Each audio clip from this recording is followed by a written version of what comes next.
Sa atin po kasi dito, mawalang galang lang, yan po kasi ang problema, Mr. President, kapag po mga politiko o angkan ng politiko ang inyong pinag-a-appoint sa mga posisyon sa gobyerno, nauuna ang pamumulitika.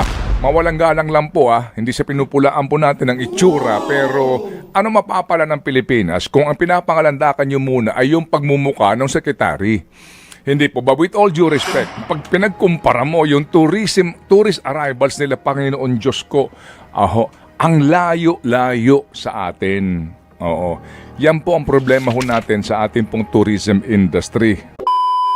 Mga nagkomento nga dito, doon daw ho sa Vietnam, yung mga nagpunta noong 20 years ago, nagugulat sa pagbabalik nila kasi po sa dami na ng bagong atraksyon. Exactly. Tsaka grabe ang Vietnam. Lalo last year, ang dami kong kakilala nagpunta. Yung sa Danang, napuntahan ko dati yun eh.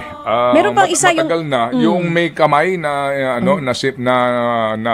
parang tatawa, na may tulay. Bago lang yun eh. Yung naggumawa sila ng bagong tourist attraction. Oo. Tapos, dito sa Thailand, pati ho yung release ng trend, ginawang tourist attraction. Exactly. Yung mga, although delikado. Dami nila naiisip, no? Delikado po yun. Kasi nga, pag hindi mo alam, baka masagasaan ka ng trend. Pero, naging attraction. Meaning, nagkakanya-kanya po sila, ng mga gimmicks. Maliban po kasi, alam nyo, yung mga beach, wala na ho namang question. No questions about Marami that. po tayong beach dito. Pero may mga beaches din po na sobrang mahal. Yung mga Amampulo na yan, itong bagong resort dito ho sa isa pang isla sa Palau, napakamamahal nun. Yung po talagang specific ho ang target mo doon. Pero yung gusto mo ng volume ng turista, yung kahit na po, kasi kapag yung mga high-end na mga beaches natin, walang question doon. Pero kakaunti lang yun eh. Ang hanap po nila usually volume. Oo, yung dami. Tsaka sa Vietnam, yung binabanggit mo, hindi na lang Danang ang sikat. Ngayon, ang mas pinupuntahan, Sapa. Vietnam, yung malamig na part ng Vietnam. Sa North yun. So, sa Hanoi. ang ganda nung ginagawa nila na, alam mo yon, marketing strategy. Ang ganda ng marketing strategy ng Vietnam. Sumikat talaga sila last year. At eto pa, marami po ang mga Filipino golfers, no? Hindi ho maitatanggi, isa rin niya sa mga atraksyon eh. Yung spending crowd, volume ang pumupunta ng Vietnam ngayon para ho doon sa mga package. Isang linggo, pakete na po yung mga hotel, talagang sasabihin sa'yo, pare, ang mura. Compared here. Of course, katuwang ang gobyerno po nila, may mga arrangements sila. Pakete na po. Ang daming dumadayo doon, hindi lang mga Pilipino. So, nakakadagdag sa kanilang kita kasi nga gumagawa ng kaparaanan. Sa atin po kasi dito, mawalang galang lang, yan po kasi ang problema, Mr. President, kapag po mga politiko o angkan ng politiko ang inyong pinag-a-appoint sa mga posisyon sa gobyerno, nauuna ang pamumulitika. Mawalang galang lang po hindi sa pinupulaan po natin ang itsura, pero ano mapapala ng Pilipinas kung ang pinapangalandakan nyo muna ay yung pagmumuka ng sekretary? Hindi po, but with all due respect, mga kapatid. Ted Filon, walang mapapala ang Pilipinas, pero may mapapala yung sekretary. True. Matatandaan yung pagmumukha niya. Dalawang bagay. Po. Alam mo, in this age of social media, maglagay ka ng pagmumukha mo sa mga dapat hindi naman kalagyan, imbis na positibo, mas negative pa. Oo. Sa totoo lang. At saka doon po sa mga, meron po kasi mga, tawag doon, mga parang fair, tourism fair.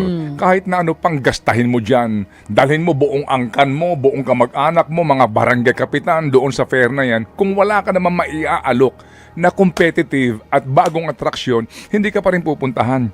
Kaya itong mga lugar na ito ngayon na ating kakompetensya, sila pag pinagkumpara mo yung tourist arrivals nila, Panginoon Diyos ko, ang layo-layo sa atin.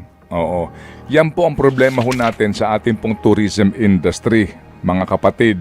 Maliban sa negative image na ating inaabot, yung kakulangan, sayang po yung potential na ito, hindi uubra, yung tarsier ka lang ng tarsier, with all due respect sa Bohol, ha? Dapat may bago. At saka pagpunta mo naman doon, hindi mo siya mahahanap eh. Sa totoo lang, di ba? Hindi sa minamaliit natin yan. Isa po yan sa mga attraction nga kasi endangered species na yan. Pag pumunta ka sa Bohol, tanungin mo saan ka makakakita ng tarsier. Ano ba? Hindi nasa wild yan. Nakakulong lang po sila sa isang ilang selda. Dapat talaga ang Hindi, ilagay alam niyo ho dyan yun, is with all due respect, ha? Tama Oo. yung mga sinabi mo. Dapat ang ilagay dyan ay someone thinking outside of the box. Kung Hindi. ako ang secretary, ang una kong gagawing tourist attraction, number 1, is mali-maletang pera. And yung basement, kasama yan. Number 2, gagawin ko ring tourist attraction, ang Bulacan. Iikot ko sila sa Ghost Flood Control Projects. Pwede yun, Ted Filon. I mean, Asa mga ghost hunters. why not? Kung tourist attraction lang ang pag-uusapan. Kasi sabi mo, yung trend sa ginawang sa Thailand, di ba? Delikado. Pero, naging tourist attraction. So you have to think outside of the box. Pupuntahan natin yung hotel kung saan dinadalang mali-maletang pera. Nasa lang yan nasa pag-market lang yan, sa totoo lang. Sikat tayo ngayon sa flood control. Iikot natin ang ating mga turista sa mga ghost flood control projects. Pwede ba yon? Kung ako ang secretary. Hindi, kung ikaw kaya ilagay ko sa box. At wag nang ilabas. Inilagay sa box, hindi Abangan po inilabas. ang ating importanteng panayam sa aming pagbabalik. FM. Girl, ikaw ang unang magtanong sa kanya kay Profesora para lang ho sa ating pangitain. Ngayon pong 2026, sa gitna po ng, ito po'y usaping politikal, pasintabi.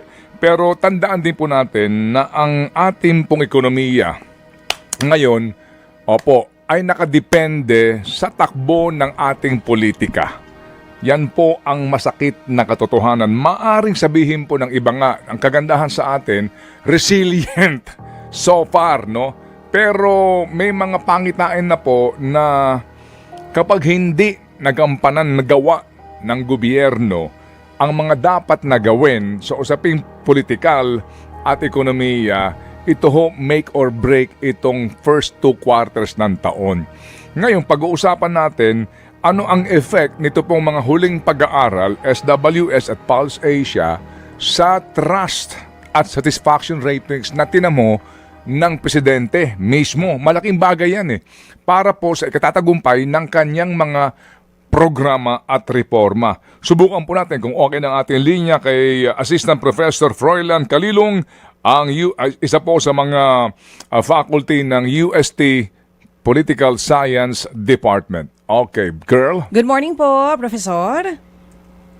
Good morning DJ Chacha. Good morning Manong Ted. At good morning din po sa lahat ng ating mga kasubaybay. Happy New Year po sa lahat. Happy New Year, Professor, and welcome back to the show. Ito muna pag-usapan natin, nung nakaraang linggo, lumabas po itong dalawang major surveys, one from SWS and then there's one from Pulse Asia, na parehong nagpapakita po nung pagbaba ng trust ratings ng Pangulong Marcos Jr. Magkaiba yung eksaktong numbers, pero sinasabi pareho dun sa studies na may kinalaman sa anti-corruption drive, maging sa pagkontrol ng inflation, kung bakit ganito yung naging pagbaba ng trust ratings ng Pangulong Marcos Jr. Pero para sa ating mga pangkaraniwang Pilipino, paano ba natin dapat intindihin etong dalawang surveys na ito? Paano pa ito makakaapekto sa amin? Well, kung titingnan po natin, ito pong dalawang surveys ito nagpapakita lamang talaga nung tinatawag natin na trajectory nung mga naging pagdaloy, lalong-lalo na nitong mga investigation sa flood control. I think the President missed a very, very important turning point here, particularly noong June, July actually, when he had his SONA. I think the momentum was already there because he already said that statement, mahiya naman kayo, and it was really applauded not only by the people in the gallery, but I think by the entire Philippine nation. Pero kasi the months after that, I think we actually saw a drastic slowdown. So nawala nung tinatawag nating momentum at nawala nung mas masasabi nating solid, decisive effect yung kanyang mga ginawa dito sa flood control scandal, to the point that even if there were already a lot of mechanisms already in place, nandiyan na yung mga pasabog ni Zaldico, nandiyan na rin yung mga naghanap na rally, I think it really failed to get that upswing, and I think ito yung naging dahilan kung bakit hanggang ngayon wala tayong masasabi na mga mabibigat na mga personalidad at mga malalaking isda na napakulong, and this is actually contrary to what he promised to us. So ang nangyari dito kasi is parang it's more of a paralysis, I would say, na parang nag-stall talaga yung palasyo. especially nung yung mga kaalyado na niya, yung mga masasabi nating madadawit dito, I think the president really tried to press on the panic button and medyo nagano siya, no, nag-slow down talaga. Ito yung nakita natin dito sa mga nagdaang surveys. Oo, balikan ko lang po ulit, ang ganda ng mga sinabi ninyo. Sabi nyo nga, the president missed a very important turning point. Mula dun sa simula, nung ni-reveal niya po o inilabas niya yung korupsyon dito sa flood control, hanggang sa ngayon, kung nasa saan na tayo, kung saan nakikita ng tao na puro maliliit na isda ang nakakulong. Babalikan ko po itong survey na ito ng SWS, maging ng Pulse Asia. Medyo magkaiba yung resulta eh. I don't know kung nakita nyo na po mismo, pero hindi eksakto yung number, pero yung bang dahilan, yung ginamitan kung bakit naging ganun yung pagbaba, inflation and corruption pareho, kailan nagiging meaningful yung pagkakaiba ng resulta ng dalawang surveys na ito. Ang sinasabi ng Malacanang, those are just numbers, hindi yan makakaapekto sa performance ng Pangulo, pero kailan nila dapat seryosohin ito, lalo dalawang magkaibang survey ang nakita natin, bumaba talaga ng matindi yung trust ratings ng Pangulo.